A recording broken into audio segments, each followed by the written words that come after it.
Bonjour! Welcome to the monthly Ecom videocast. It is now the month of October, and this month I'm going to tell you about grape picking and drinking wine. In France, it's very famous tradition, grape picking in the month of October. It's called les vendanges. So I'll explain to you what that means. And then afterwards, I'll tell you a little bit about appetizing drinks. It means drinks that you have specifically before dinner. It's very common in France. My father enjoys an aperitif every day. It's a very common tradition. So let's get started.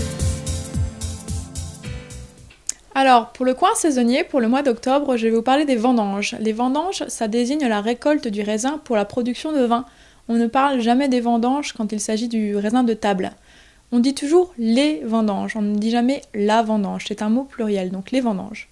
En général, les vendanges ont lieu dans le sud de la France fin septembre, début octobre, et la plupart du temps, c'est des étudiants qui font ça. C'est un petit boulot saisonnier pour gagner un petit peu d'argent. C'est un travail très difficile, on est dans les vignes toute la journée à chercher les grappes. Évidemment, il y a deux types de vendanges, la collection manuelle, alors ça coûte beaucoup plus cher évidemment parce que c'est des gens qui physiquement sélectionnent les grappes, donc en général le vin est de bien meilleure qualité. Mais il y a aussi la récolte avec des machines, donc ça coûte beaucoup moins cher et le vin évidemment est de moindre qualité, peut-être du vin de table à la place. Donc si vous allez en France au mois d'octobre et que vous visitez le sud de la France, pensez à faire un petit tour du côté des caves et vous verrez peut-être des gens en train de faire les vendanges. Alors dans le coin culturel, pour le mois d'octobre, je vais vous parler de l'apéritif. C'est un rapport avec les vendanges, donc ça tombe bien.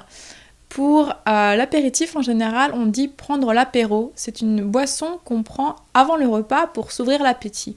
En général, ça peut être un peu de tout, du vin, de la bière, ou alors du pastis. Le pastis est très populaire comme apéritif. C'est une boisson à base d'anis, donc c'est un goût un petit peu spécial. Quand on rajoute de l'eau, la boisson devient blanche et c'est très populaire, surtout dans le sud de la France et en été. C'est très rafraîchissant. Il faut savoir que l'apéritif, c'est pas juste la boisson. Ce mot désigne aussi le moment pendant lequel on prend l'apéritif, ainsi que la nourriture qu'on mange en même temps. Comme c'est quelque chose qu'on fait avant le dîner, c'est juste une collation, des encas, comme des cacahuètes, des olives ou de la charcuterie, des petites choses à manger. Donc c'est vraiment quelque chose de traditionnel en France. Je ne sais pas si les Français ont tous le temps de prendre l'apéritif tous les soirs avant le dîner, mais en général le week-end, chez moi par exemple le dimanche, le midi avant de manger, on prenait toujours un apéritif. Donc quand vous prenez l'apéro, pensez à dire santé. Voilà, donc ça conclut le vidéocast pour le mois d'octobre. J'espère que ça vous a plu. On a parlé un petit peu des vendanges. Les Français sont très amateurs de vin, donc c'est quelque chose qui est très populaire en France. Si vous voyagez en France, pensez à essayer un vin local. C'est toujours agréable de découvrir un peu les spécialités de l'endroit qu'on visite. Et puis, évidemment, n'oubliez pas de prendre un apéro, d'aller boire un petit coup. Avec les Français, essayez le pastis. Ça changera un petit peu de ce que vous avez aux États-Unis, je pense.